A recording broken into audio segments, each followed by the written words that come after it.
So I'm Lorna Pirozzolo. I'm Scottish, obviously, but live in Jersey with my Jersey-born husband.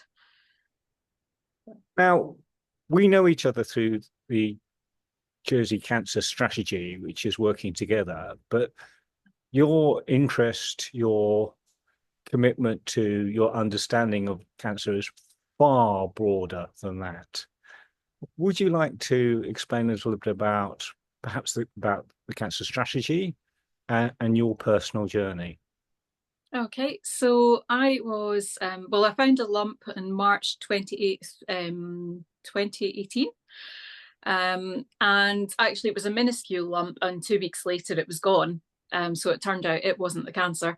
But funnily enough, when so I'd come back from my work night, I was celebrating leaving my job. Um, and I was getting changed in the bathroom as I usually would. And it was a weird thing. I just suddenly caught my eye, just a slight flattening on the underside of my left breast. And it's one of those things you can easily talk yourself out of it. So it's like, oh, why have I noticed that? Oh, that's always been there. Oh, no, I'm just imagining it. Um, but I've got a real thing. I'm a mathematician. I've got a real thing about geometry. And I kind of thought, no, it definitely is flatter than it should be. It was almost imperceptible, but I thought, I'm not talking myself out of this. So I just kind of knew something Mhm. wasn't right. And it was about 1 in the morning, and I was exhausted, and I had a panic attack, full blown panic attack. Hadn't had them in about 10 years, so I kind of feel like my brain was putting together all the information of the past few years and my general health, and sort of telling me something was wrong, even though I could have easily talked myself out of it. So I sort of got my husband and said, look, 8 a.m., please phone the doctor, get me in as soon as you can. And I went to the GP the next morning, and the GP couldn't actually feel the lump that I could feel, Mhm. which, as I say, had disappeared a fortnight later. In fact, they couldn't feel any lump. But my mum had cancer at 42, Mhm. and then actually had a separate cancer in the same breast at 60, which is, you know, probably indicative of something genetic going on, because 60 is still relatively young to be getting a second cancer, and 42 is obviously very young. So um, the doctor knew my mum's history, and we'd never been eligible for genetic testing. We've got a very small family, and it's very male dominated.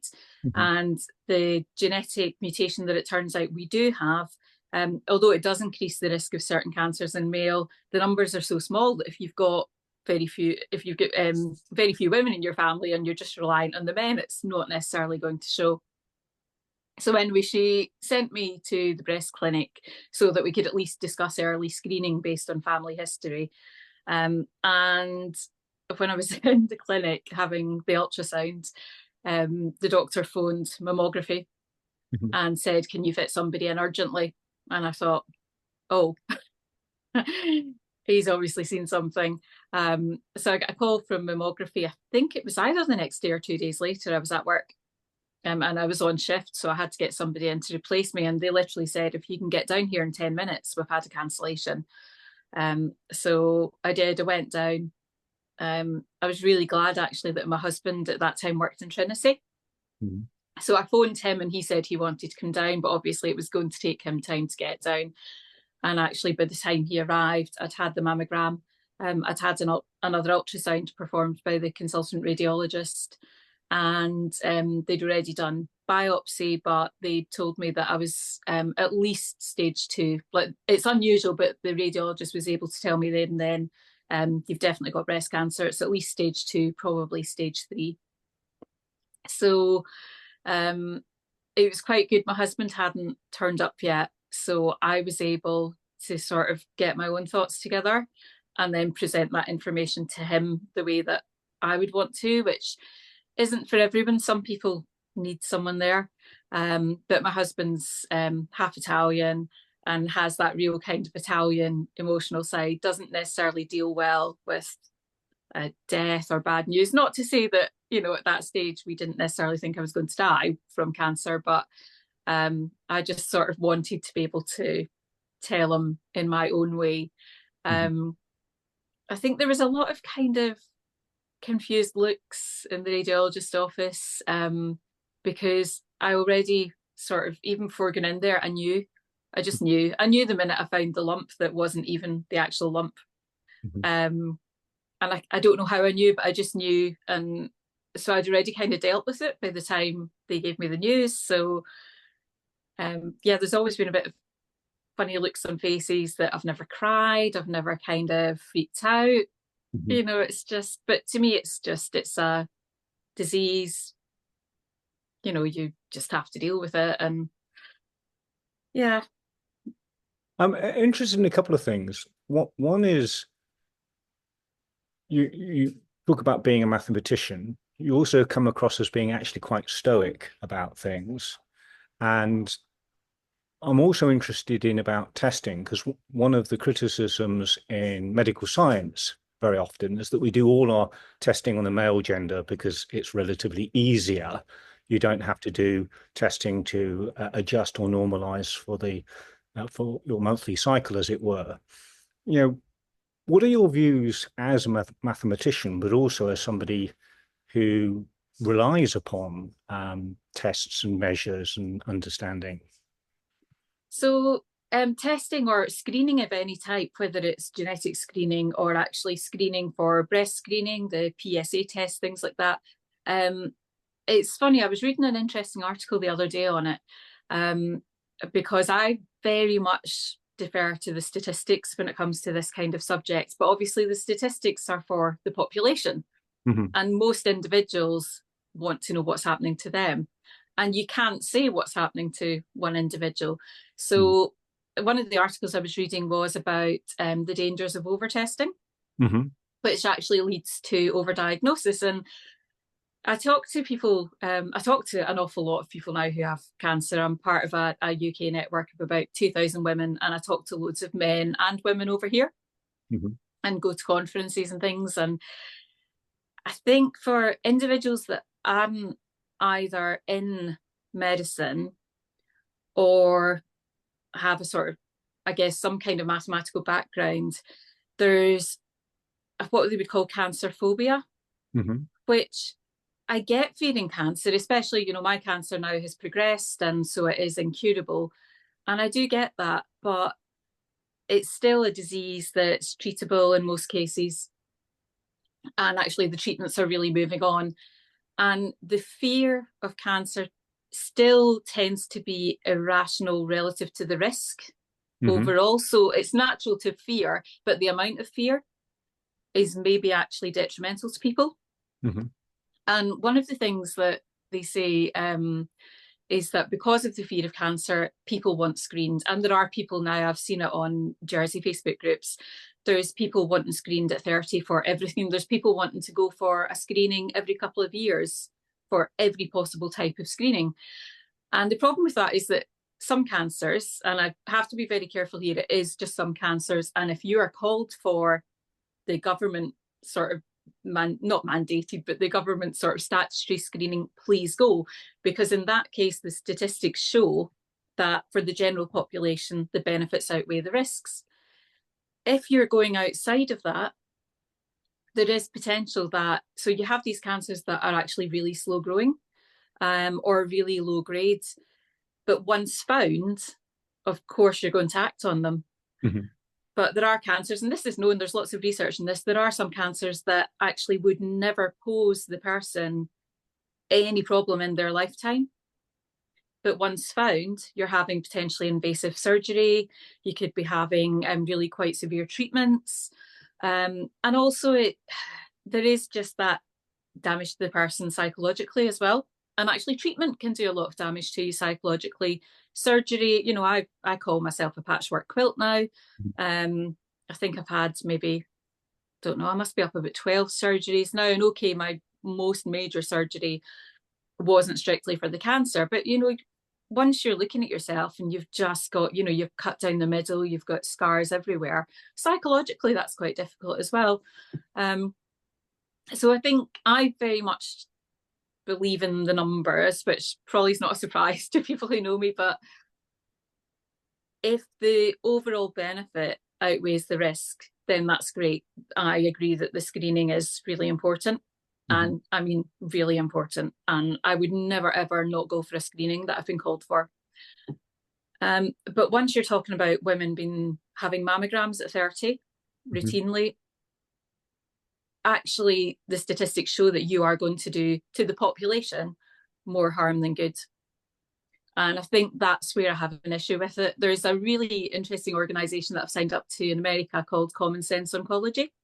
It's actually global. It started in America, and they talk a lot about this kind of thing, overdiagnosis and then actually overtreatment. Because overtreatment can do harm as well, and it may not have any benefit. But there is I mean, oncology is a fast-moving, and obviously not an oncologist and in no way medically trained, but it is a fast-moving field. And there's just continually so much research. So actually some treatments that are given now are given at a lower dose than they would have been 10 years ago, because actually it's been found that that lower dose doesn't pose any risk to the person relative to the previous one, but actually there's benefit to it. So yeah, I go with the numbers, I say, but And I mean, it's an indication you are tremendously well informed. And of course, I would expect anybody who's been on a similar journey to inform themselves. But you've gone beyond that. You've now become the person who helps provide information to others with your own website and how you connect with other people and your membership of various groups. Tell me a little bit more about that. So when I was first diagnosed, you might know this. I don't know what your history of sort of cancer and friends and family is, but when you're first diagnosed, it is an absolute whirlwind. And you feel like you live in the hospital. To be fair, I still feel that I live in the hospital, but that's another story. But you really do. You can be called kind of last minute, oh, we've got an appointment tomorrow, can you come in? They get the results back from a test. So they're thinking, okay, actually that maybe indicates that treatment instead of one we'd already discussed. So you'll get called again and loads of scans. So you're sitting in waiting rooms constantly. And we've got a thing with our network called waiting room feet. So if people are sort of stressed out or they just want to cheer us up, they wear wacky shoes and they just post to the Facebook group a photo of like their feet in the waiting room. And it's just a little thing, but it kind of connects us all, which is really nice when we all live in different parts of the British Isles. So sorry, lost my train of thought there, but you can edit that out. I got talking to a lot of other patients because I'm Scottish and that's what we do. We talk to people at bus stops and stuff. So I'm talking to other patients and it was quite funny, even ones that were Jersey born, which I'm obviously not. So they should know a lot more about Jersey than me. And I'm finding that they don't know that there's this money available from the government in this situation. Or one of my good friends now, who's actually on the board of cancer.je, she was about to have her stoma reversed. And I said to her, oh, did you contact the Ostomy Society, Jersey Ostomy Society? I'd looked them up. They seem to do a lot of good work. And she's like, oh, didn't know they existed. I'm about to have my stoma reversed, so it's not too late, but it's a bit late now. And she would have found that really useful to have been able to speak to other people who'd had a stoma. So that kind of got me thinking, right, this isn't okay. I tend to get my information. I'm also autistic and I'm very much, I can do people one-on-one, but I really struggle with groups. So I tend to get my information online and I'm very safe. I'm very careful about good resources and avoiding bad resources. But also when you're on steroids, when you're having your chemotherapy, you're awake at 3-4 in the morning. And nobody's about in Jersey at 3-4 in the morning to give you support and you've got questions. And that's when it's like, oh, what are my chances of survival? If I take this treatment, is that better than that treatment?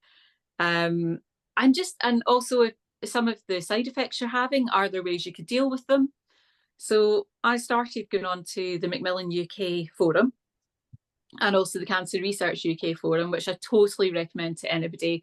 There's so many people on them. It is mostly UK. They allow in some people from countries that don't have very good support. And there's always somebody on there at 3 in the morning. So that it will always be someone to talk to. And actually just being able to say what you're thinking at that time and what you're struggling with, what your question is, even if the person can't answer it, it can get you through that night. And then the next morning you can take yourself up to Macmillan in Jersey, or you can phone the 24-hour, well, it's 24-hour line for nursing and oncology, but obviously 24 hours for emergencies. But you could phone the other line during the day to get answers to your questions. And so I just kind of started thinking, why it didn't make sense that you've got this small island, so there's an infinite amount of resource, and people are having to go and really look for it. And actually, you can kind of only really go look for something if you even have a faint idea that it might exist. So people weren't looking because they just thought that won't exist in Jersey. And I thought, why are we not pulling this together? When I still get chemo brain. When I've got chemo brain, I can't string a sentence together, never mind go online and look at all the different charities and what they offer and try and work out which one to contact. And then you've got to have a meeting, or you've got to fill out a form, or and then all the intricacies of cancer treatment and cancer information, just trying to sort through a mass of stuff online to find what you need. So I just thought, I don't mind. I'm usually against spoon feeding people. I think people learn by searching for themselves. But I think when somebody's, even just when they've got the diagnosis, if they haven't started treatment yet, it's so hard to get your thoughts together and get your brain organized. And I think that's the time when actually spoon feeding is great. Just say to people, here is the information. So that kind of was the idea behind cancer.je. And then it's kind of grown. So. And you're right about information. I mean, when you start looking, you suddenly find there's almost an avalanche of information to navigate.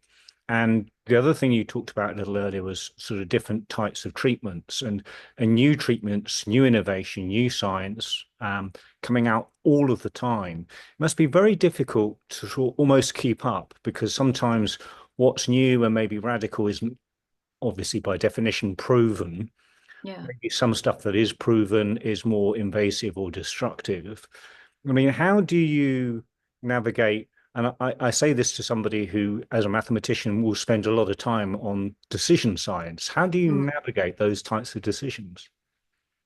So for me, I do always look at what my treatment options are. I mean, we do have a fantastic oncology team in Jersey, and I would say to people, if you have concerns, or even if you just have a question about that treatment, ask.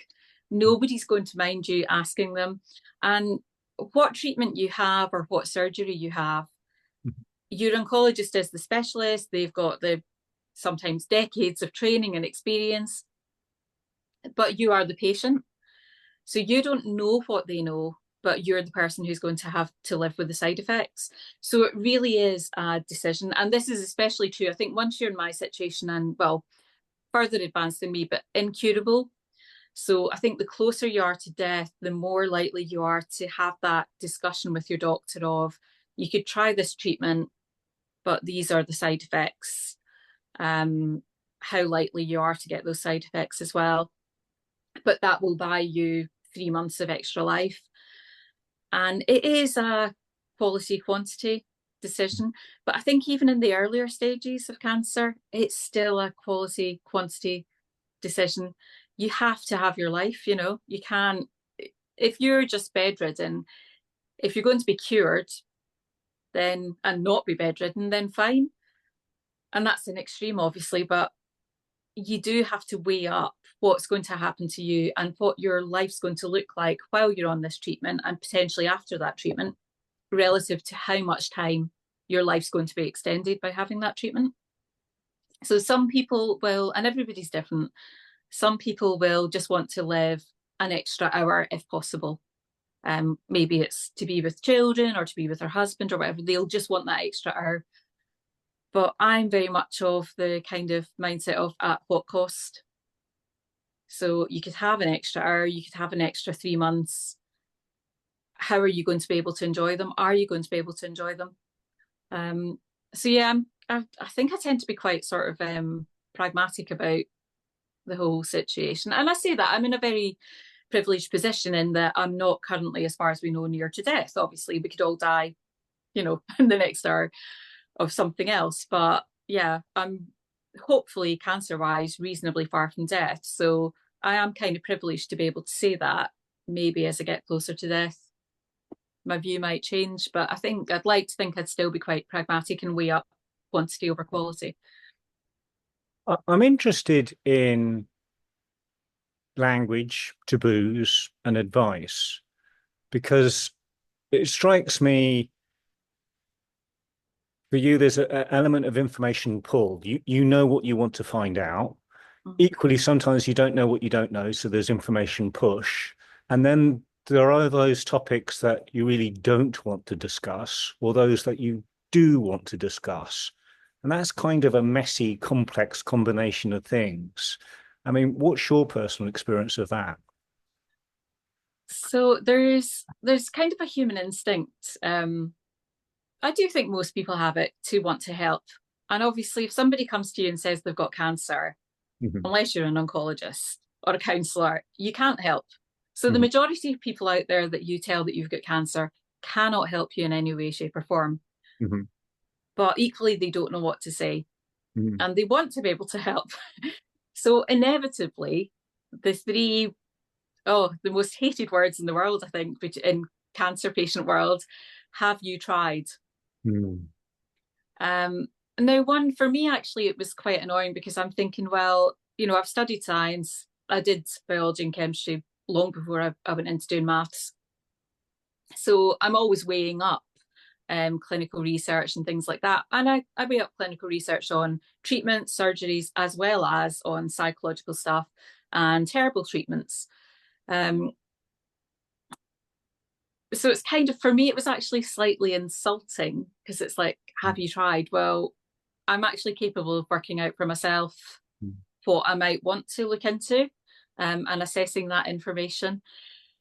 But the other one that I think a lot of cancer patients are hit with is, and it's very well meaning. So you're not going to object to people saying this, but it's how can I help you? mhm, And like I said before, when you've had that whirlwind of information, you genuinely don't have the capacity to think, how mhm, can that person help you? And that person wants to help, but they might want to help to make themselves feel good. mhm, It might not always actually be about you. Some people it will be about you, mhm, but some people are inherently a little bit selfish or make things about themselves. Um, so you do have to be careful if people offer help because you then feel pressure, and I know I did, you feel pressure to find a way that they can help you so that they can feel good that they're helping you. And actually, at that point, it should just be about the cancer patient. mhm, So I always say to people, don't say, how can I help? Go practical. So one of my things way back before I was diagnosed, when people were being diagnosed with cancer that I knew was, so I work shifts. So that actually means that there's days in the week that I'm free. If you have a hospital appointment and you need a lift, just let me know. If I can't do it, fine, but if I can do it, I'll take you. I think for maybe people with young families, are you a good cook?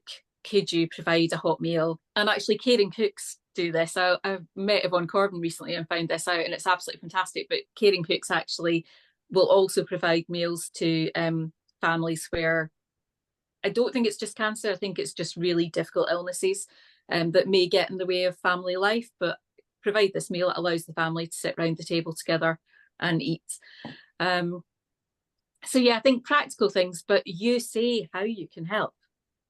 And I know that's difficult because you don't necessarily know how you can help, but there will be other people out there who can. There's so many people now who have experience of cancer, who know little tricks and tips that could help somebody. So if you can't help, it's okay to just say, I don't know what to say. I don't know what to do. But I love you. I'm here for you. I want to support you if I can. Um, we don't, I think as patients, we don't expect people to have the answers. We've got a medical team for that. So, um, yeah, people are afraid to not be able to help or to seem like they're not offering help. It doesn't matter. Just say that you're there for them. If they need a hug, if they need a cry on your shoulder, if they want a laugh, if they actually want to completely forget about cancer for the day and go out and do a spa and have a few drinks and just have a wild time. Yeah. And I'm interested because a lot of that focus is then people offering you support advice and how to handle that. But of course, you said right at the beginning, your immediate instinct was to support and advise others and in the form of your husband and how that news would be received. There must always be not only the burden of having your own battle with cancer, but actually all the other things that exist around that. I mean, you still have a life, a family, friends, connection, work, a job, as well as cancer. How do you manage the burden beyond cancer? Oh, well, first of all, you're hitting one of my bugbears there, language. Mhm. Battle. But we'll get to that. But it's okay. It is used by some patients as well. But there's some good research to actually show that battle language is detrimental across the board. So how do I handle that burden?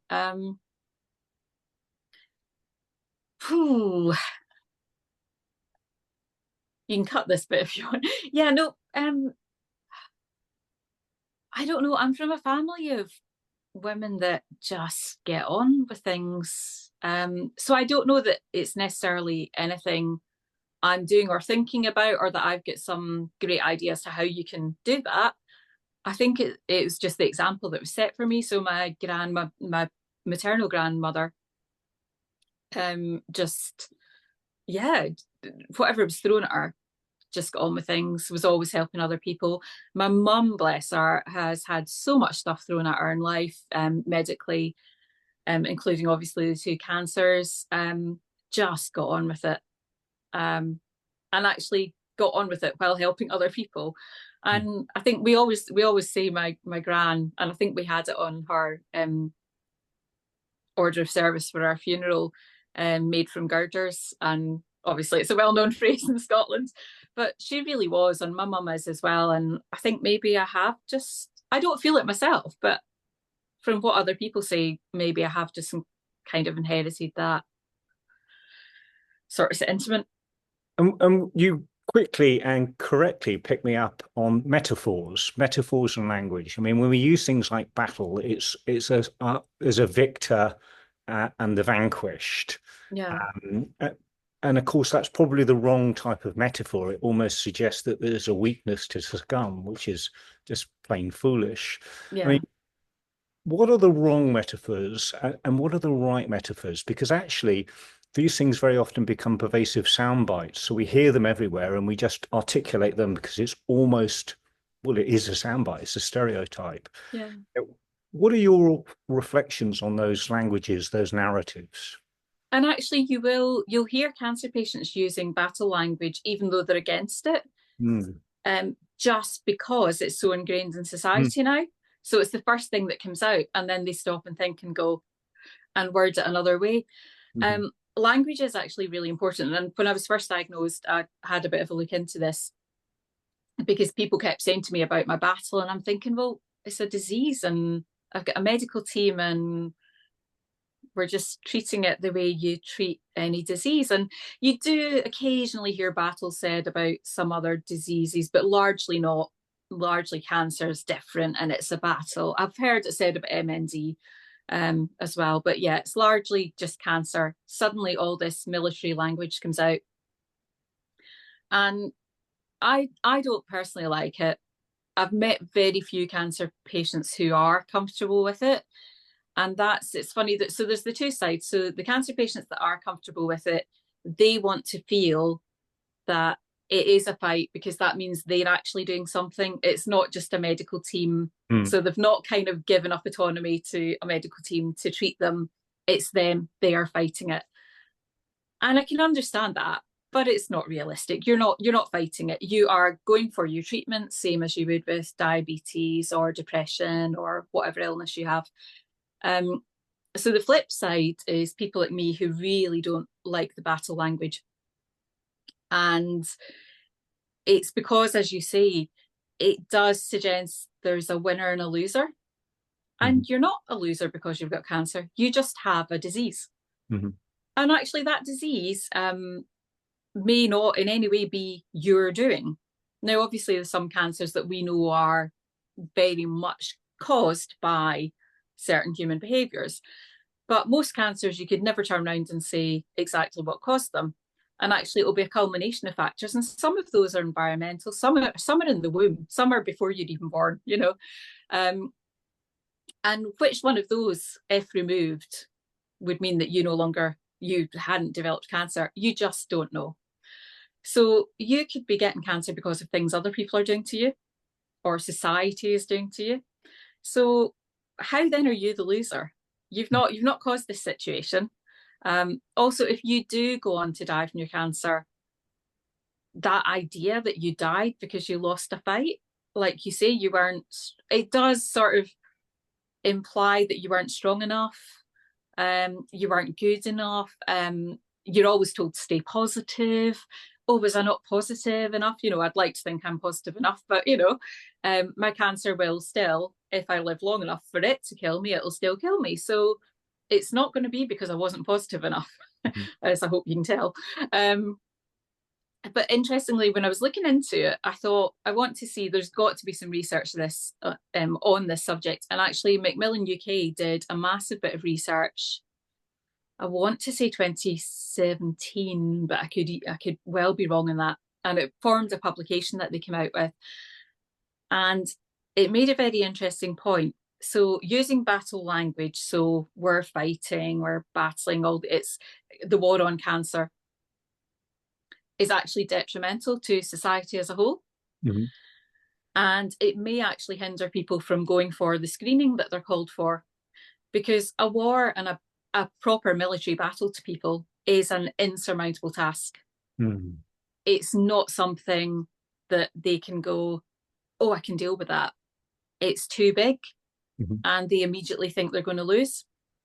So therefore, they don't want to go down that path, and they don't want to find out that they've got cancer. And I have heard from people who genuinely see cancer as this insurmountable, just awful thing that they would have no chance against it. And obviously that's not the case. Loads of cancers now are curable if caught early enough. All cancers are curable if caught early enough. Some folks say that, but the nuances of it, probably not actually, but still, you do want to catch it early. So you do want to go for your screening where screening has been shown that it will be more beneficial than harmful. But the fact that as a society, it was actually that battle language was causing harm, I found quite interesting. And it was a very thorough study. And that was the outcomes, that actually in society, it is detrimental to be using battle language. And I would suspect it's probably detrimental for MND and the few other diseases where it is actually being used, because it puts people on the back foot, because it just seems like too big a challenge. And therefore they go into avoidance mode rather than just tackling and dealing with what they have to deal with. I think the point about society and culture and circumstance is a really important one, and one very well made. I mean, you touched on genetics in your particular circumstance, but also there's lifestyle, which is a big factor. I mean, your lifestyle must obviously have changed, but what is your advice in terms of those who don't have cancer, and what their lifestyle choices might or should be, and how have those choices changed for you? So it's funny you say that my lifestyle must have changed, because actually I'm not really sure it has. Mm-hmm.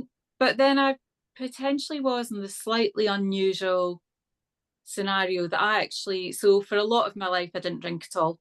Mm-hmm. I just wasn't interested. So I had spells where I would drink, but never to excess. And then without even thinking about it, I'd go into long periods, like we're talking years, where I just didn't drink alcohol. And there was no real thought behind it. I like my Diet Coke. Some Mm-hmm. people will tell me that causes cancer. It doesn't, but that's beside the point. But also I'd been vegetarian since the age of 13. And actually it's not much as I love animals, it's not an animal thing. My mum said even at the age of 2, it was clear I just didn't like meat. Mm. So even as a kid, I'd fought eating meat. So I was very much I love my green veg, my broccoli. It's the best thing ever. So I'd been vegetarian. So all the kind of things that people will say you should do to avoid cancer, I was doing. Mm-hmm. I think in terms of, I'm trying to think what did change. I probably drink more now, actually, and I think that might be Jersey culture. Mm-hmm. So I probably drink more alcohol, not like an excessive drinker, but I probably do drink more than I did before diagnosis. And yeah, that maybe is just Jersey culture. So, we are known as bigger drinking culture than relative places in the UK. So, but also I'm on treatment. So that is funny because for me now, drinking potentially isn't doing the harm that it's doing someone else, because actually I'm on treatment for cancer anyway. So probably doesn't work like that. My oncologist will probably see this and give me a clip round the ear, but I still have to be careful about not developing another cancer. So I've got a BRCA2 mutation, and that puts me at risk of some other cancers as well. But it does mean that, like my mum, who's also got it, I could still develop another breast cancer. And actually, it could be a different type of breast cancer. Mm-hmm. So then you get a dilemma of treatment, because your treatment for your one cancer might actually be bad for your other cancer, and vice versa. Sorry, I'm back onto lifestyle. So what do I do that's different? I probably do exercise more in terms of proactively exercising. I was always on the move, and Mm-hmm. that actually stopped when I got cancer because it aggravated spasticity. I've got spasticity in my legs that it turns out I've probably always had, but my first chemo really aggravated it. So Mm-hmm. my mobility can be really problematic at times. So I'm not as active, I'm not as mobile as I was. Mm-hmm. I used to do gymnastics and stuff, and I'm not that mobile anymore. But I probably now consciously exercise. So I've got my treadmill where I can hold on, so it's less weight in my legs and things like that. And I love that. But also, it is important. We've got such a sedentary lifestyle now. Mm. And, we talk about alcohol, we talk about smoking, and there's great campaigns to reduce both of those. Sedentary lifestyle, it is known to be a factor for so many cancers. And it really is. It is a factor. There's not really a lot of tackling that. You don't see companies, I think you possibly do in China actually, but you don't see companies saying to their staff, at least once an hour, just get up and do a walk around the room, or go downstairs, or pop outside, get some fresh air, come back in. Because it's all about productivity. You've got to sit at your desk because then you're working. Mm-hmm. And that's one thing that I'd love to see. And Dr. Gomez dos Santos, obviously, the article in the JEP recently, and she talked about drinking and smoking. And she might have mentioned sedentary behaviour, I can't remember. But I'd like to see some more focus on that and how that contributes towards cancers. Also, things like indigestion. People just fob off indigestion, Mm-hmm. but that's a risk factor for certain cancers. So actually, little things like that, you do have to deal with them because they can become a risk. So, Have you sorry, become? I waffled there. No, no, no. It's Typical perfect. It's waffling. perfect. Have you become hyper vigilant, or were you always quite vigilant anyway as a person? Of what sort of things are you meaning? Not meaning anything specifically, but you strike me as somebody who is constantly curious. Yeah, You're to my engaged, detriment. as it were. Yeah. And the fact that you are sensitive to those things around you, I'm wondering how much of that is just curiosity or vigilance or attention. Um, I think so. Yeah, I think people are basically, even if somebody never goes on to study science, I think people can be born a scientist Mm-hmm. and just question everything. And I'm like that, and bless him, my husband's like that. And I'm so glad we met, because I always say to him, if I make it to old age, fingers crossed, if I make it to old age, we will still not run out of things to talk about. Hmm. because there's just constantly scientific breakthroughs, and we'll just, we'll be talking about the cosmos one day, and then we'll be talking about oncology another, and genetics. And so I am, like you say, I really am curious. My twin and I, teachers used to say, when we were in primary school, teachers would just say, they always ask why. And you give them an answer and then they say, but why? So they want more detail. And I'm still like that. But thankfully now I can find it on safe, good resources online. So I'm not bugging a teacher at scale.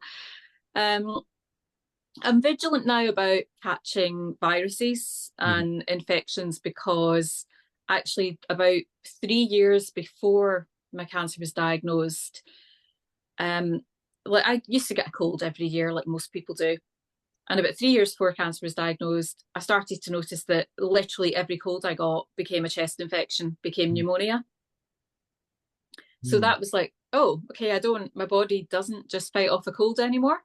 Hmm. And that is still the case. So inevitably, I know you don't take antibiotics for a cold because antibiotics don't work against viruses. But with a cold, I would inevitably end up with something else that then needed antibiotics. And I don't like taking medication, and that's not easy as a cancer patient. I really don't like taking medication, and I'll take as little as I can. But yeah, I'm careful. I'm not, you have to live. So, the pandemic, obviously, I was at home for 2.5 years before I was allowed back into work. Partly because I work at an airport, but also we worked in an environment where you couldn't have masks. Hmm. So we had other infection control, but you couldn't wear masks. Hmm. It's also an airport. A lot of my colleagues travel, and they're potentially mingling with other people who've traveled. So it was just a reasonably high risk environment for me to be in, and work just felt, and I'm very grateful to them, but they just felt that they did not want to be responsible for me getting COVID. And to be fair, at that point, if I got it now, I could probably fight it. At that point, I couldn't have. So I was in ICU for a possibly related, possibly not related reason, but I ended up in ICU in February 2020. Yeah, February 2020, I think it was. And my what I call my breastie. So in breast cancer world, you have a breastie, and it tends to be somebody you've met online or in person who happens to have been diagnosed at a very similar time to you. Hmm. Um, and is just quite like you, and actually often the cancer itself is similar. So my breastie was an amazing woman called Dr. Bex Lewis. And when I was in intensive care, actually she ended up in intensive care, but because of COVID, Hmm. and she didn't make it. So she died while I was unconscious. Um, and that was really hard to take, because at that time, so much of the news was about, oh, but it's only people with stage 4 cancer, it's only old people that are dying. Hmm. And I'm like, yeah, but I'm still here nearly 5 years on. Hmm. And actually, Bex, had she not got COVID, could easily still be here 5 years on. So just because you've got stage 4 cancer doesn't mean you're on death's doorstep. Like you said, we're working. Bex was working. She'd just come back from doing a lecturing trip in New Zealand for 6 months, had transferred her treatment over there for 6 months, really capable, contributing to society. Um, we're not on death's doorstep, and we're not useless. Hmm. So yeah, I do. I work helped me avoid COVID during that time, and that was really, really good. Um, but actually 2.5 years of not catching anything because you're not leaving the house, um it's quite hard to go back to, like, because I liked it. Not getting a cold was amazing. And it seems like such a little thing to other people, but not getting a cold, and therefore not eventually developing pneumonia, was fantastic.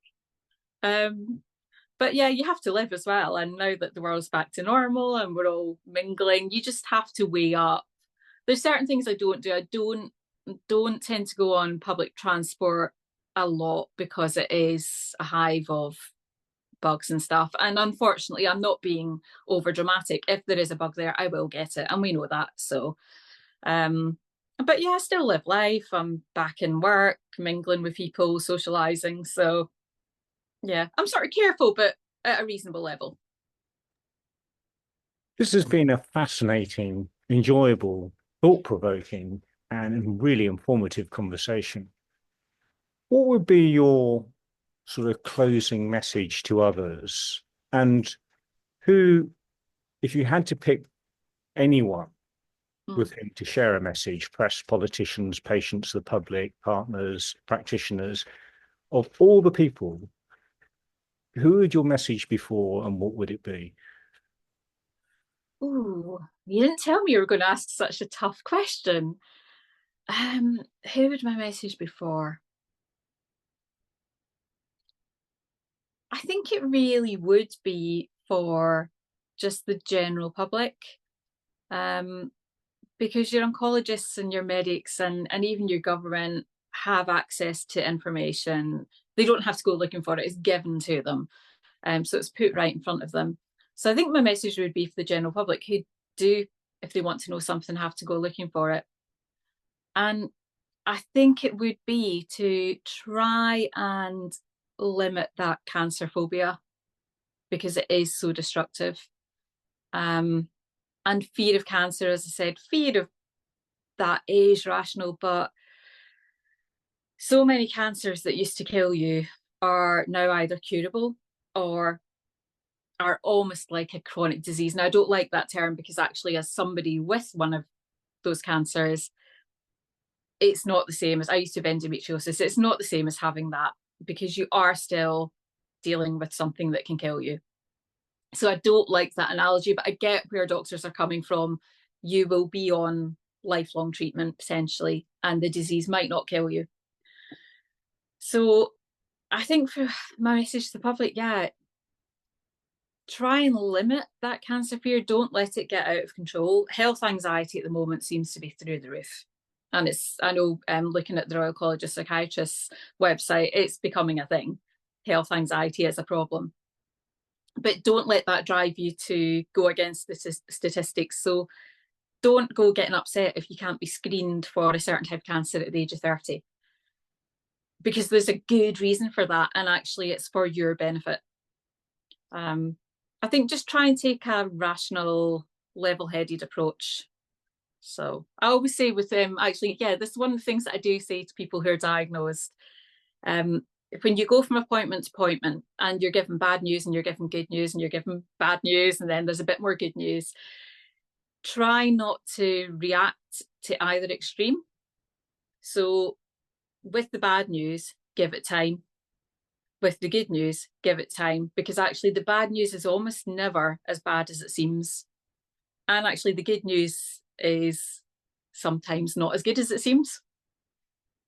So give it time because things change with your diagnosis and actually with your body and what it's doing. So just try and keep almost a neutral, yeah, when you're given news, just try and keep almost a neutral attitude towards it until more is known and actually, your diagnosis or the information is set in stone. Just try and keep a neutral approach because actually the up and down is not good for your psychologically. So yeah, that's probably my takeaway. I think that's great advice. And indeed, this whole conversation has been level-headed and thoughtful and practical and useful. Lorna, thank you very much indeed. No, thank you very much. Lovely talking to you, Tim. Take care.